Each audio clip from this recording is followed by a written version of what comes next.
Everyone. Thank you so much for joining us for a cooking demo today. Celebrating What Unites Us is a cooking demo series and a collaboration among Age-Friendly Boston, Armenian Heritage Park on the Greenway, and Oldways.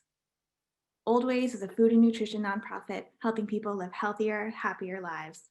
And on behalf of all of us here at Oldways, I can say it's an honor to be included in this series with two wonderful partners. With every demo, we learn a new traditional recipe we can recreate at home. And today we are so glad to be joined by Catherine Katz. Catherine is an incredible teacher. She has joined Oldways on a culinary tour to Sicily and also presented a Sicilian cooking demo right here on Zoom for us last summer. Catherine's going to present a pre-recorded demo. So as you have questions, please type them in the chat and we'll answer them live afterwards. We will email you all the recipes and you can find a recording at oldwayspt.org. Thank you so much, Catherine, Age-Friendly Boston, and Armenian Heritage Park. And now I am so happy to introduce Andrea Burns from Age-Friendly Boston. Thank you so much, Hannah. Good morning, everyone. My name is Andrea Burns, Director of Age-Friendly Boston, an initiative within the Age Strong Commission at the City of Boston. The goal of Age-Friendly Boston is to make Boston a great city to grow older in, increasing opportunities for a healthy, meaningful life. This is our first class in 2021, so welcome everyone. What a year it's been already. Today I'm reminded of how this series started. Barbara Talalian, Lisa Dagger, and I huddled around a wooden table at the Boston Public Market, thinking about how we, in our small way, could counter the anti-immigrant rhetoric and policies of a new administration, and instead celebrate the diversity of the different cultures in Boston and all across the country. I don't think we had any idea how important this would become. This program will be re-aired on Boston City TV Monday through Friday from 9 to 10 a.m. and on Boston Neighborhood Network throughout the week. The community TV channel is now Xfinity Channel 23, RCN Channel 83, FiOS Channel 2160. Now I would like to introduce Catherine Katz of Cuisinicity, who is gracing us again with her presence today. Thank you so much, Catherine, and I'd like to have you take it away. Thank you. Oh, thank you, everyone. I just love your program and I am honored to be here today. So my name is Catherine Katz and I have my website, Cuisinicity, is about loving food that loves you back and loves your planet back as the years have evolved. It's become more and more vegan. But I am delighted to be presenting this little French party, healthy French party. And I will be so happy to take all your questions and answer them with my best. Thank you so much, Catherine. We're going to play Catherine's pre-recorded demo in just a moment.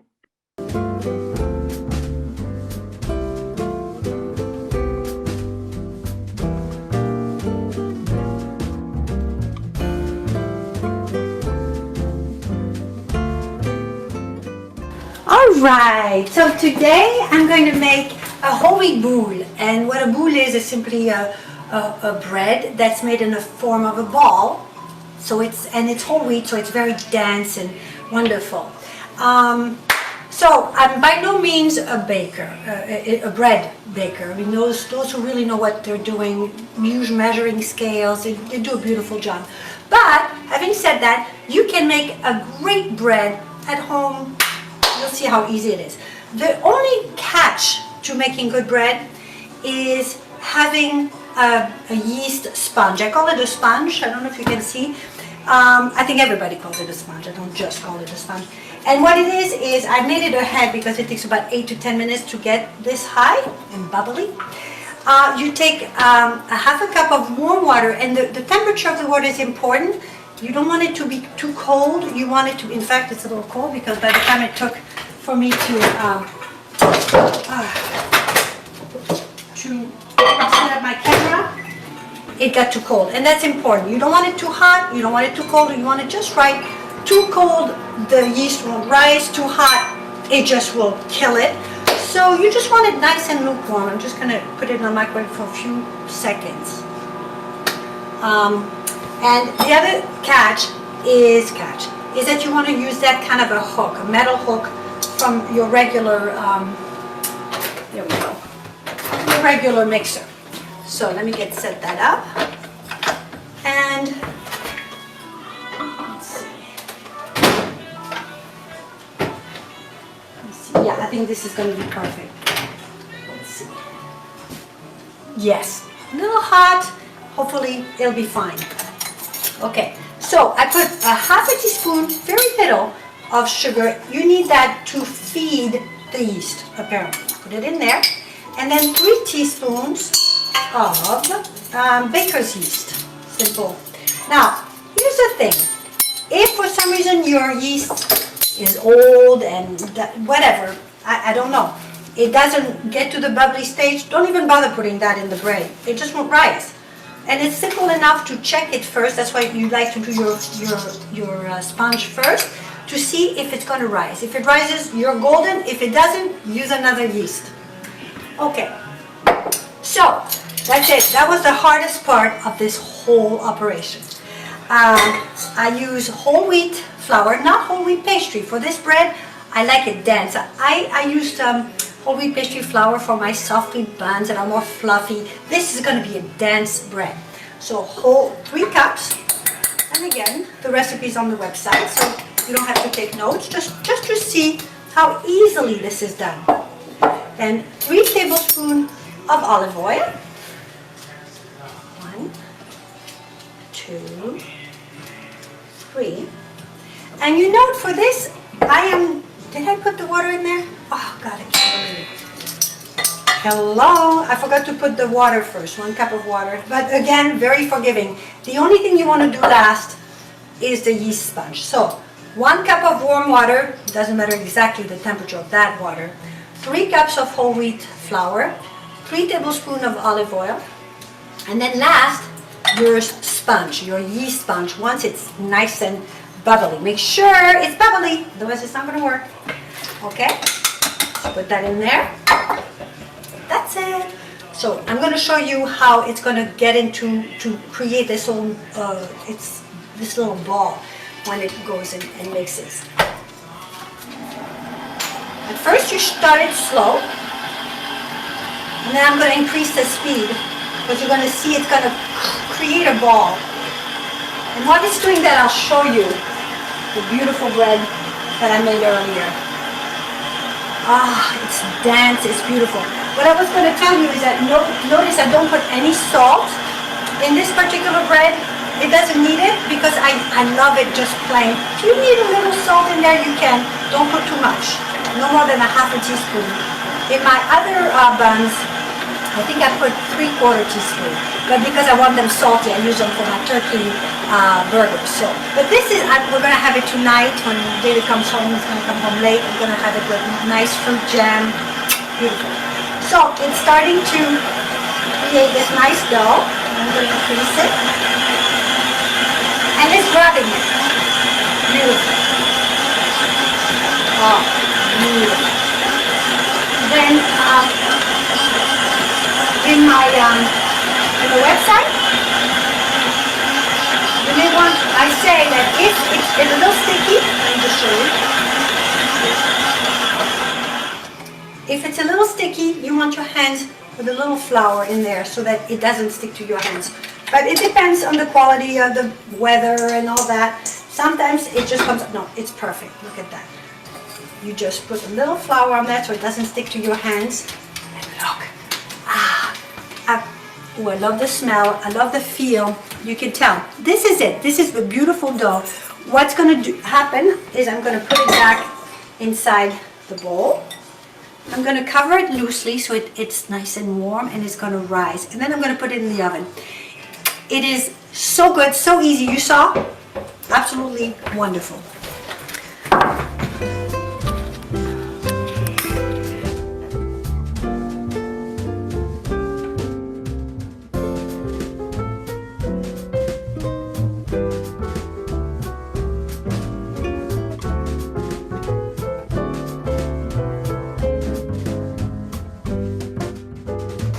Okay, shrimp Arugula Provençal. That is just a delicious, delicious dinner. I serve it over whole wheat pasta or farro. So you will see, oh, the foam. You will see, it is just olive oil, salted garlic, some wonderful wild-caught shrimp. Ooh, I love that sound. And sure, the phone rings. Just when I turn on the camera. Let it sizzle. Oh, Juju, come on. Juju now wants to be on the camera all the time. I let her do it the other day, and so she's expecting it. This is my Yorkie. Anyway, let it sizzle.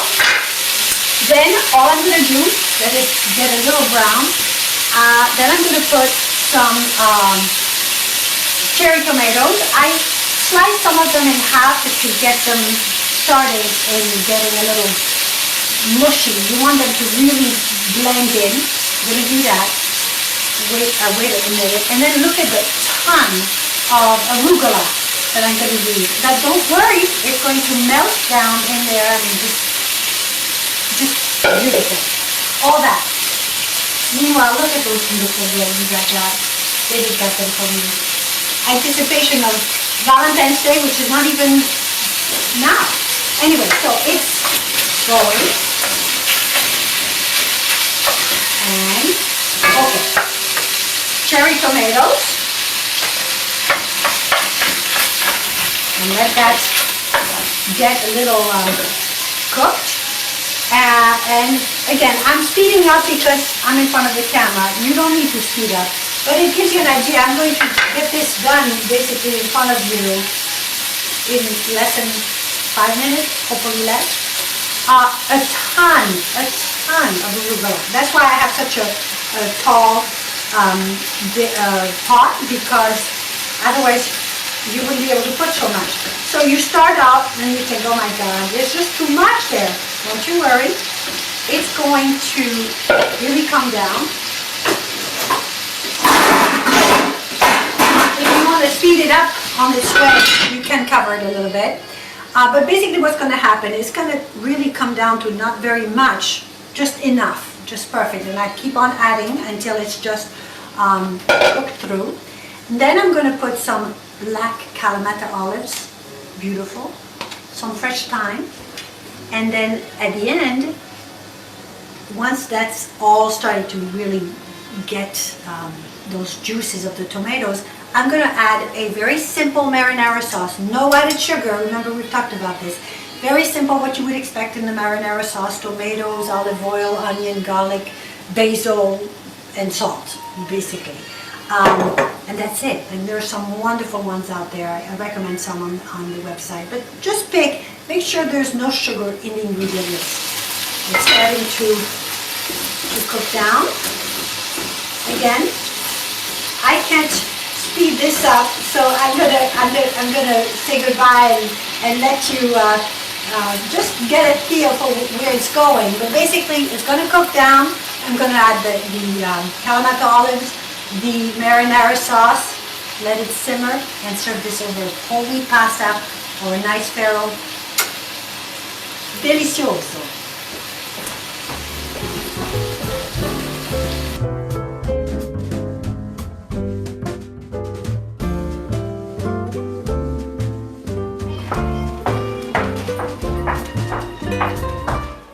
Okay, today is my crème au chocolat. I love this recipe.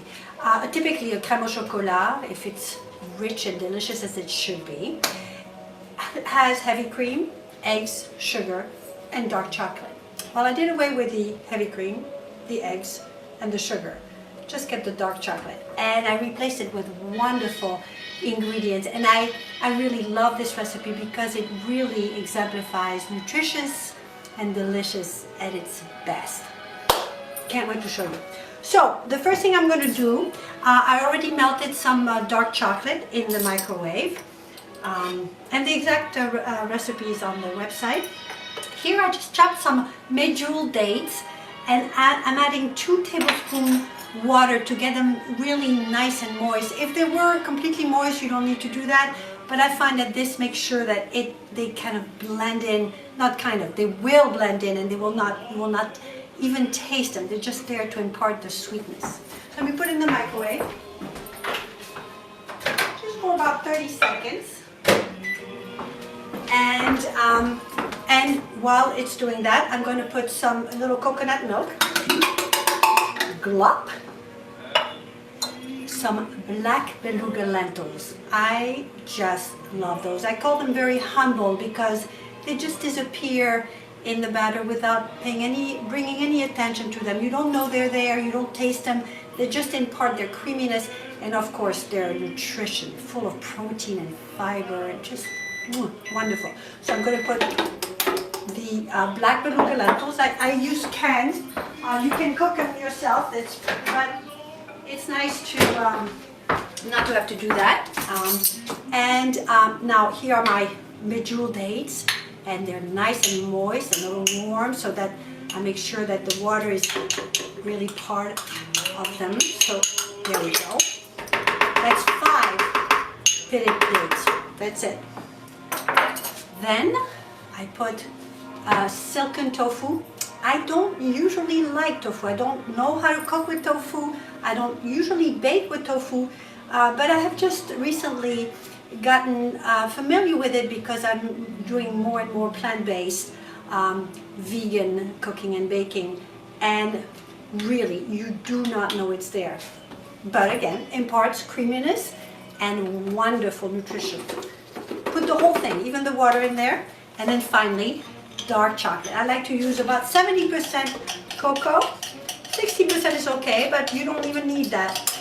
And of course, all the sugar, the extrinsic sugar that's in this recipe comes from the sugar that's in the dark chocolate. Otherwise, it comes from the lentils.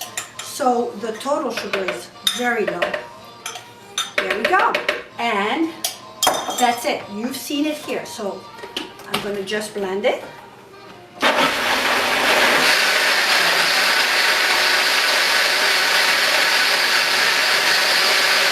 And you want to do this a few times. I won't bore you here, but oh my God, you already can tell how wonderful and creamy and rich this is going to be.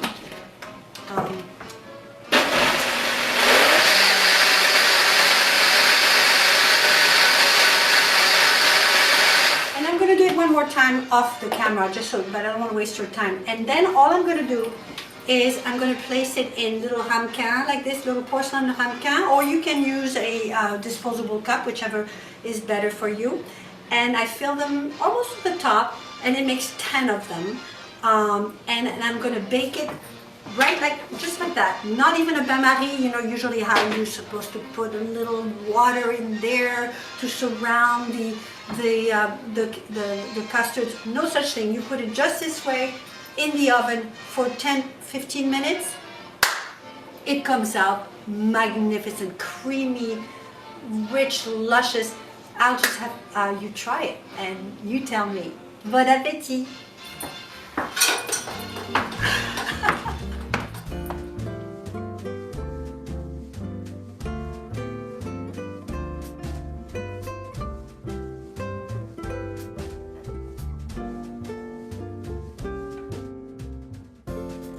Oh, my vegan génoise, which is just like a very light pound cake. No eggs, no butter, no milk, of course. Very little sugar. With my crème au chocolat used as a ganache. Everything is on my website, but oh my goodness. And then I'm going to still decorate it with a little drizzle of dark chocolate over that and put a cute little snowman on top. I'll show you. So, final touches. This little cutie is going to go on top, and I'm going to do a little bit of dark chocolate, which I made with almond milk and dark chocolate, if it will come out. It's so hard to do things with one hand. Just a bunch of cuties. I wish I could do this with, just, you get the idea. So, there we go.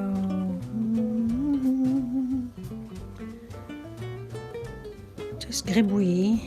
Gribouille in French means a bunch of doodles. Anyway, I'll keep doing it, but then when I'm off the video, and then I'm gonna put this cutie right on top. Oh, isn't that so cute? Oh, love it. And I'm gonna decorate with strawberries around. Oh, thank you. You did such a beautiful job with the little music, putting it through. It's just beautiful. Thank you, Hannah. Well, we had many questions coming in, but one in particular I think would be great to start with. We had a question arrive over email yesterday. Have you ever met Julia Child? And I know you have a story that relates to this. Oh, I haven't had the honor or pleasure of meeting her personally, but years ago, I think it might have been 30 years ago, I went to a cooking demo of her live here in New Haven, and she was just as delicious and klutzy as she ever was. And I was intimidated and just loving it like a child, but I have never met her, but I have to say I have been compared to her. I can't say for her cooking, or a little bit maybe for her cooking, but mostly for her klutziness. I don't know if you noticed one of my last videos, as I walk out, I bang my head. I mean, that happens all the time. So I've been compared to Julia Child, and I take that as such a compliment. She is a role model. And I've been inspired by her cooking.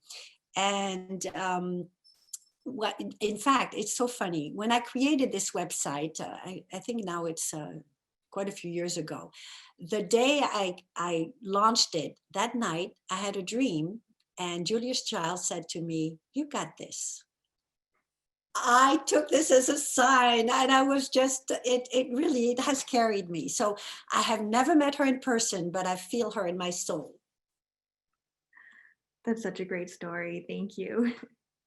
So we understand that you have some more tips about the dinner party and the French way of hosting a dinner party. Would you like to start by talking about that? Absolutely. So, when one thinks of a French dinner party, you think it's going to be rich, it's going to be creamy, there's going to be butter, and it doesn't have to be, obviously. And one of the many things that I think makes food so delightful, it has to be festive, it has to be beautiful. So that crème au chocolat that I love, and in fact, that has been one of my signature recipes. I have presented it so many places. It's now being used as a staple of mine.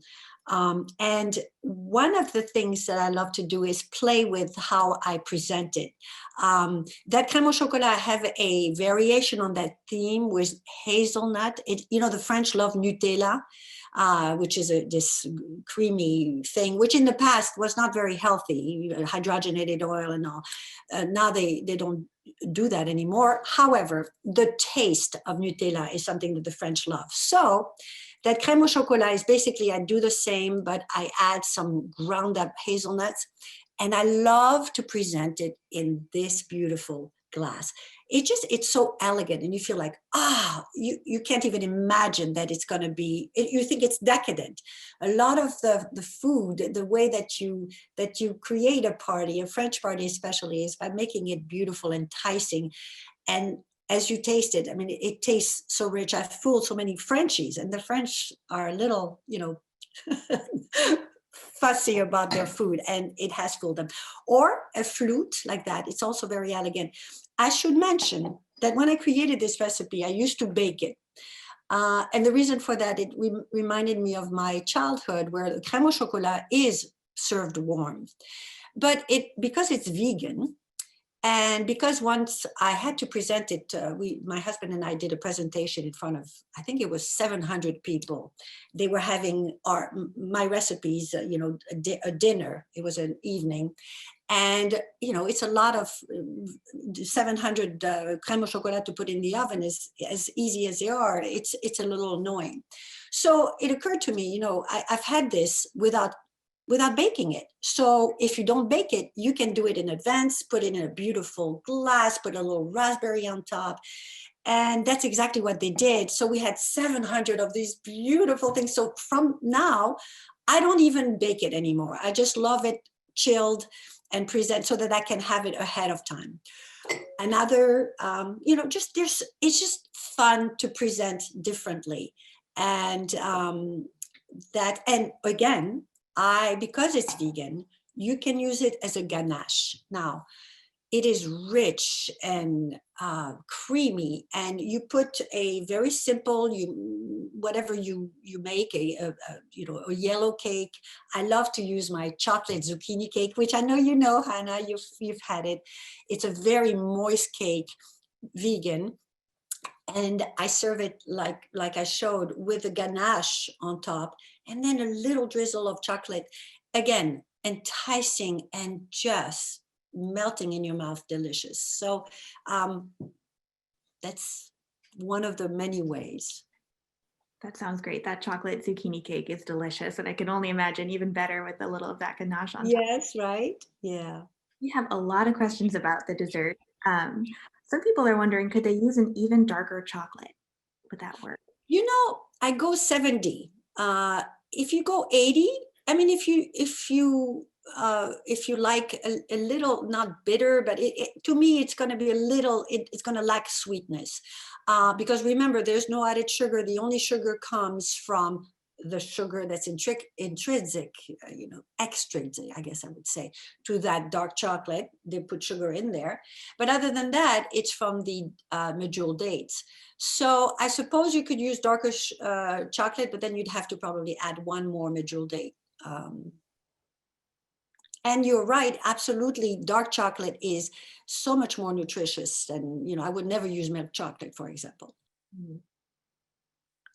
Someone is wondering if you could talk about the process you did to make that melted chocolate swirl. Did you say that you added almond milk? Yes, yeah. And so, those who know me know that I just do things, we have 5 children. Now they're all grown, but as they were, and you saw the dogs. And so there is no time for fussy things. So sometimes I don't even use a recipe. I just I know. But for that drizzle, all it is you put some almond milk, or oat milk also works, in the microwave oven. Along with some dark chocolate. Again, I use about 60%, sometimes 70%. Just throw it in the microwave for 1 minute. Swirl it a little bit. And at first you say, it's not, I put too much on milk, but keep doing, keep swirling it, and you'll see that it gets very dark and liquid enough that you can put it in one of those squeeze bottles, and that's it. That's that simple. That is simple. And speaking of having a busy household and maybe not always a lot of time, someone has a question. Could you speak about French home cooking? Because their perception was that it's often Michelin-starred restaurant and French cuisine. So could you talk a little bit about what would a meal be like in a French home? It's interesting because French home, there are many regions, and my type of French cooking is more Mediterranean, from the south of France. And for that, it doesn't have to be rich, and it doesn't have to be complicated. I use a lot of extra virgin olive oil, both for my cooking and sometimes for my baking. And very, very simple, using a lot of wholesome foods, a lot of vegetables. For example, there's this, I wish I had done a little video about that because it's beautiful. It's called thym Provençal. A thym is just a simple, my aunt, I think she's watching from France, taught me this. A thym is simply grilled vegetables, not grilled vegetables, sliced vegetables that you put in the oven that simmer down to this delicious, with their own juices. And a thym in particular is eggplant, zucchini, tomato, and onion. So what you do, you first saute a bunch of onions. I like to use white onions, and you saute them so that they're not caramelized yet, just simply soft. You put them at the bottom of a baking pan, and then you go ahead and start alternating slices of eggplant, zucchini, tomato, eggplant, zucchini, tomato, eggplant. And then you drizzle it with a little olive oils, fresh thyme, and rosemary. Some people put breadcrumbs on top. I don't even do that, and put it in the oven. It's ridiculously simple, but that's a lot of these things are making the vegetables speak for themselves. Basically, the savor and the flavor of the vegetables is all you need. And the way that it cooks down in the oven, it's just lovely. I have also done it as little piles so that I can serve them as tapas, individual things. And I didn't bring that little dish that I put it in. But again, I put at the bottom of a little ramequin, I don't know how you call it, like a ceramic little dish. You put your onions, your eggplant, tomato, zucchini, etc. And then you finish it with the olive oil. When it comes out of the oven, individually like that, beautiful. You just, you can invert it, or you can serve it like that and put a sprig of rosemary on top. It's beautiful, it's enticing, and you can serve it at room temperature too, so you don't have to worry, when your guests arrive. So there's that. There is a lot of, I love to use French lentils. Those are the little le puy lentils that are almost al dente when you make them. They don't mush. And I love to make salads with that, with a little vinaigrette, simple, always simple, with extra virgin olive oil, a little vinegar, maybe a little mustard to make it creamy, salt and pepper. That's it. It's just a French party or a French family meal. It doesn't have to be. We don't use butter anymore. I was raised with butter, but then when I met my husband, he is the nutrition guru. I found that I don't miss it at all, and olive oil has replaced it. I think of it. I use a lot of whole grain. I do this Mediterranean couscous salad, which I presented in Sicily, and I presented here last time. Again, very simple, not even any cooking involved. It's literally dry couscous, and I love to use whole wheat couscous because it has more fiber. And what you do is just leave it there with dry, and you create a little marinade of extra virgin olive oil, juice of 1 orange, juice of 1 lemon, turmeric, because it gives it a beautiful, vibrant orange color, salt, and you just mix that and throw it on top of the couscous and let it sit for 10 minutes. That's gonna, quote unquote, cook the couscous. And then after that, you put bell peppers, chickpeas, tomatoes, cucumbers, whatever you want, a little feta if you want. And then you mix everything, and it's just delightful. And it really didn't even create boiling water. So cooking French, I would say more Mediterranean, Southern French, is easy. And it doesn't have to be, you don't have to fuss. It doesn't have to be fancy to be enticing and joyful. That sounds so delicious, so fresh and simple. Someone's wondering, do you have favorite olive oils or different olive oils for different purposes? Oh, we are so lucky. People send us olive oil because they want me to, taste it and say that it's delicious. And I only do so if it is. But one that we had the honor of visiting when we were in Sicily is Olio Taibi. And they have orchards in, was it Agrigento? Anyway, in Sicily, and it's so flavorful, and it is they grow their vine near orchards of orange and lemon, and I could swear that I taste that. I happen to have just this for Christmas. This company sent us this beautiful olive oil. It's from California First Harvest from Cobram Estate. And it's beautiful. It's green, from those beautiful, just freshly picked, from Australia as well. So I just make sure that it's extra virgin olive oil, and I'm open to many, but the ones at the supermarket, I would be very wary about. Yeah, there's certainly so many great options. Yeah. And And not just Italian, I love Greek as well, Spanish. I love Middle Eastern. I have one in there. So again, it doesn't have to be a particular region. It just has to be, you know, extra virgin, cold pressed. Mhm. And someone loved your blender that you made the dessert in. Could you tell us what kind of blender you have? Oh, I think it's Cuisinart. I don't know. And again, that's another thing. Oh, people ask me, what pen do you use? What brand? And I have no idea. It doesn't matter to me as long as it works. But I think it's Cuisinart. I could do better, basically, actually, because you saw how, you know, it took a few times to make sure that it doesn't stick. I think, what is it, Vitamix, that is just amazing, but it's so expensive and it's so bulky. You know, I use simple, whatever you can find. Sounds great.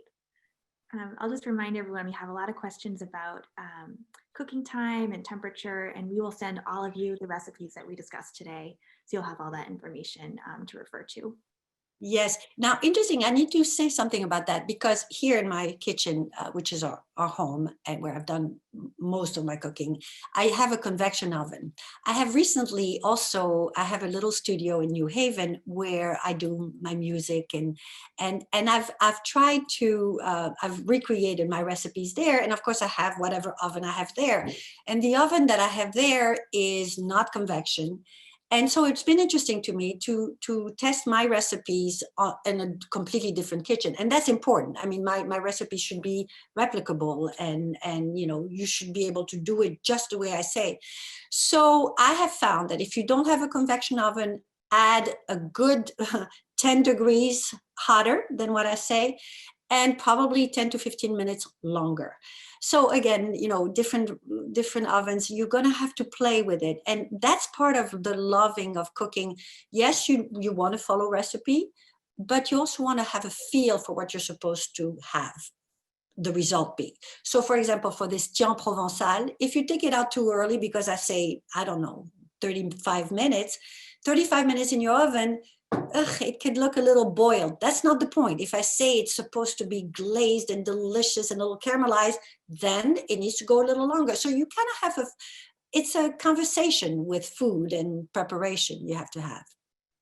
Oh, that's great advice, sort of developing your own sense Relationship, right? Yeah. sort of related to that. So many people are commenting how you always smile so much and seem to be finding such joy in the kitchen. And do you have any tips for home cooks? How can we capture that when we're cooking?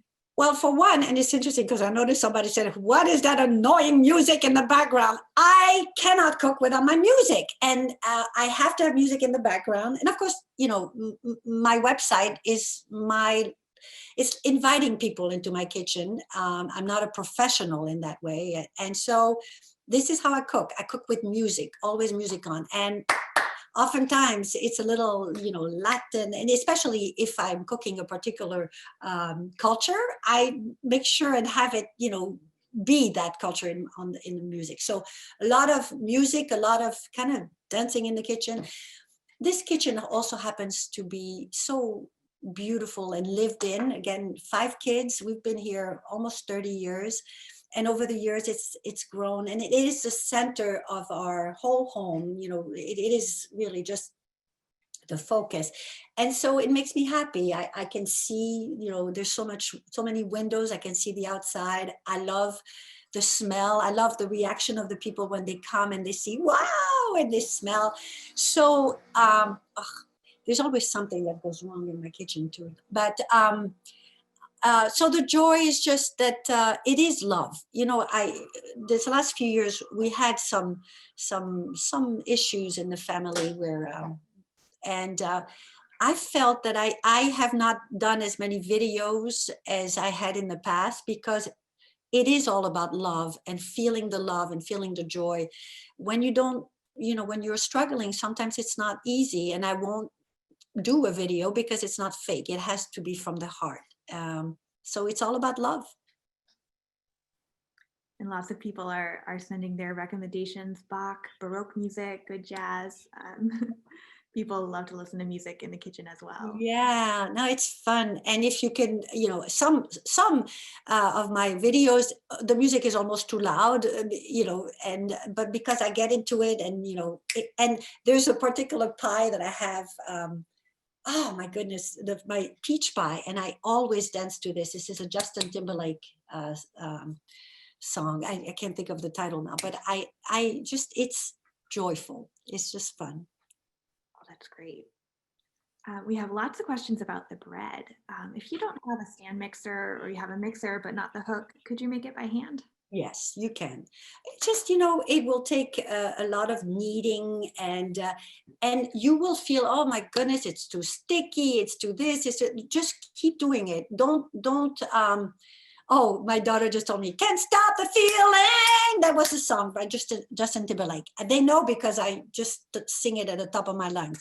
So the bread, you really have to knead it, and don't add flour unnecessarily, because then it's going to be hard, and you just have to be patient with it. Yes, absolutely, you can do it by hand, and that's how people used to do it.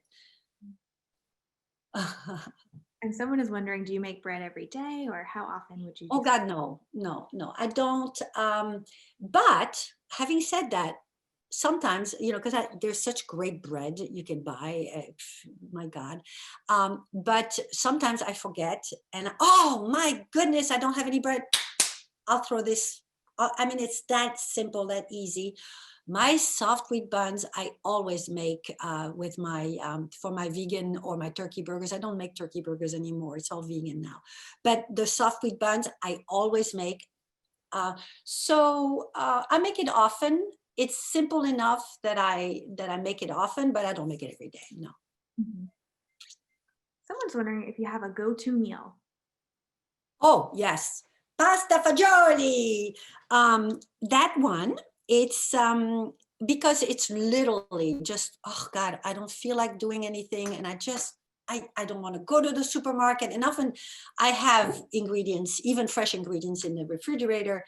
But if you don't have the right ones, you can substitute. So the idea is this: saute garlic, olive oil, throw in either mushroom or zucchini or whatever you have on hand, so one fresh vegetable. And then you throw in some cannellini beans, canned. And then you, again, a marinara sauce without added sugar. And then you put a ton of spinach, either spinach or arugula, or if you don't have that and you happen to have lettuce, throw it in there. It simmers down to this delicious, oh, and Kalamata olives, duh. And then I serve it over pasta, or I serve it over calentica, which is a chickpea flour, like a polenta. Again, very simple. It's chickpea flour, olive oil, and water and salt, and you throw it in the oven. So that's my go-to, because that's when I don't know what to make, and I don't want to fuss. It's one pot only. That looked so good. That was a part of our Sicilian demo that you presented in the summer. Oh, that's right. That's right. That's right. It looked so good. Hearing you speak about, now you've kind of phased out the turkey burgers and things you used to make. I think a lot of people have recipes they love that they want to adapt to be healthier, or to be more plant-based, or even vegan, as you were adapting. So could you talk about that process and how you've adopted a vegan or a more plant-based diet? It's interesting. And my husband is even more, passionate about, being not about being vegan for many reasons, like me, for the well-being of our species, for the planet, and for our health. But I found it frustrating at times, because there's so many wonderful recipes I had: chicken and fish and never meat, never red meat. But I find that I'm a little frustrated, because it's like an artist. You can use all the colors, but you can't use red. Hello, I need my red. So sometimes I'm frustrated, and it's a funny little interaction with my husband, where I said, but I am too. I am also wanting to change. So it's been an adaptation. Sometimes you can, sometimes you can't. I understand. I don't know if he's watching, from a dear friend and magnificent chef, that Ron DeSantis, who was at the Yale Dining, and I had the pleasure and honor to work with, that he now is part of a company called Hungry Planet, and they have, and I trust him because he's a chef foremost, and they have beautiful plant-based meats that he really speaks so highly of. I haven't had a chance to try them yet and to work with them, so that might be a way to go.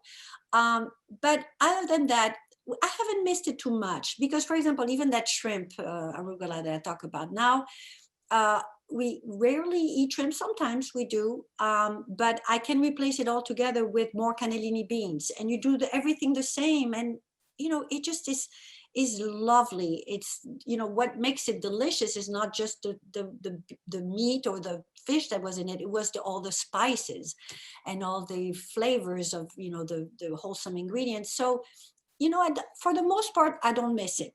The most difficult part was the baking, because baking, you're so used to your eggs and your butter. Over the years I had so gotten rid of it, but the eggs was really difficult. And when I created that chocolate zucchini cake, originally it was my chocolate zucchini cake that I had created that wasn't vegan, and beautiful and lovely, and a ton of zucchini in there. And I this is one of my stealth health for moms out there who want to give their kids some good nutrition. They would never know they were there, and it was dark chocolate, delicious. But I thought, I need to try this vegan. So what I did, I decided to replace the eggs with flax meal, ground flax meal.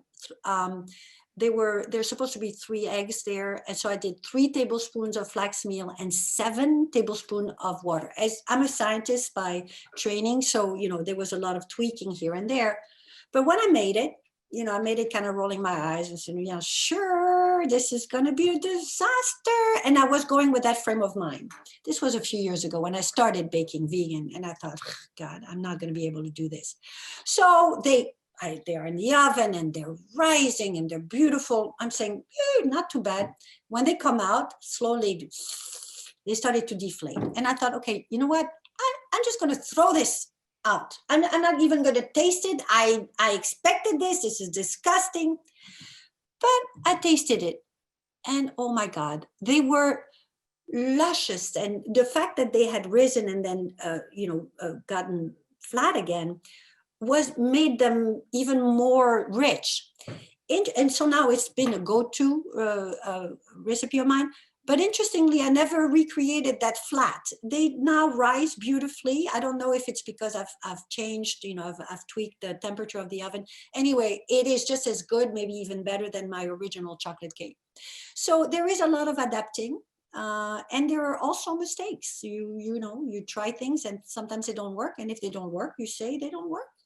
And sometimes one thing I will never do, I just don't like vegan cheese. That's the French in me. I don't use much cheese, but when I use it sparingly, but I use the full fat, most flavorful cheeses that there is, mostly goat cheese, which is the most sustainable, but nothing vegan.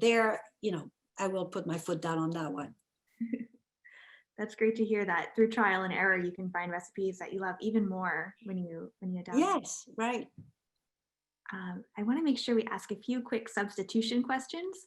Is there anything you could replace the tofu with in the dessert?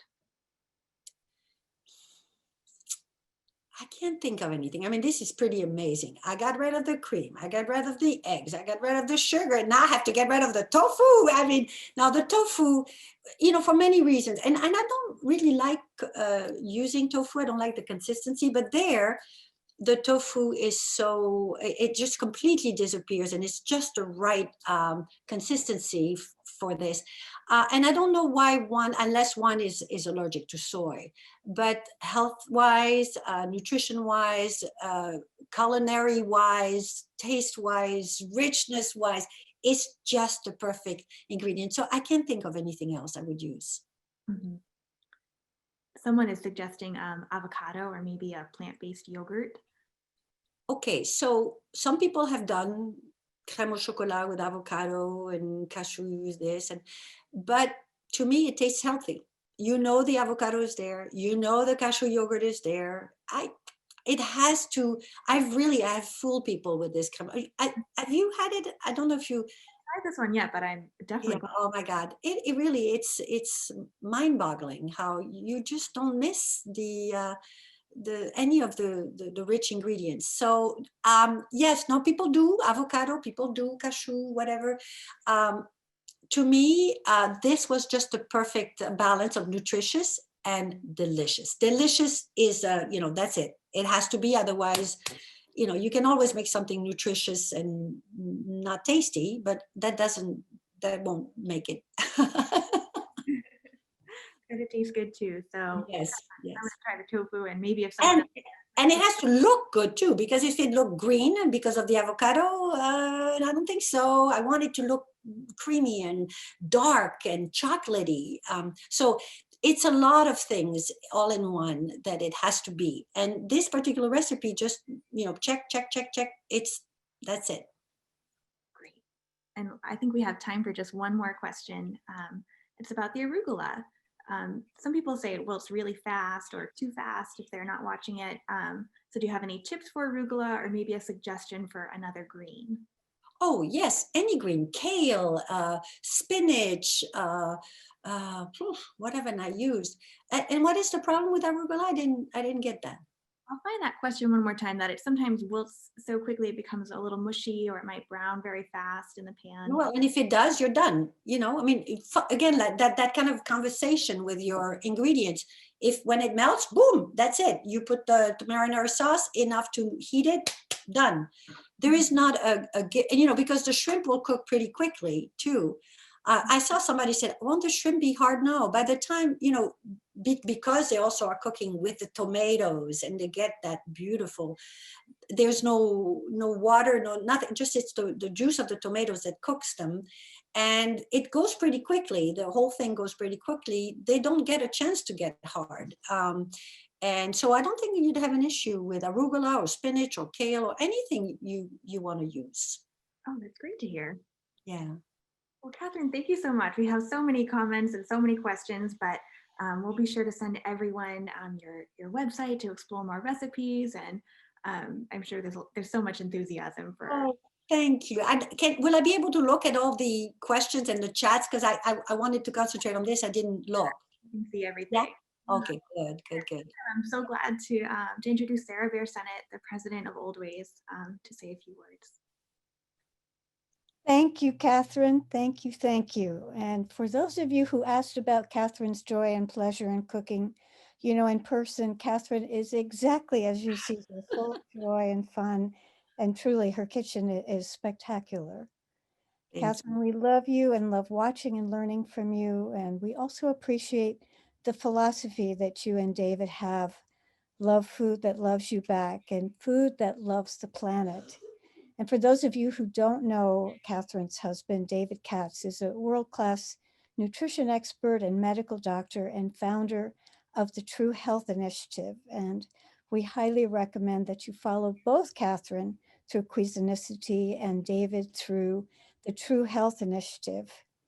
And when we can travel again, we hope you, Catherine, and David will join us for another Oldways Culinaria, perhaps Morocco, perhaps. Oh, I would love that. Yes. I would love that. I'm in. Great. Fabulous. And David will follow. If I'm in, he will follow. Oh, thank you so much. Thank you, Hannah. Your smile is almost as big as Catherine's. And many thanks also to Andrea Burns of the Mayor's Office, Age Friendly Boston, and of course to Barbara Talalian of the Friends of the Armenian Heritage Park on the Greenway. We love partnering with both of you on this series, What Unites Us. And finally to Catherine, merci beaucoup, asante, à bientôt. Merci, avec plaisir.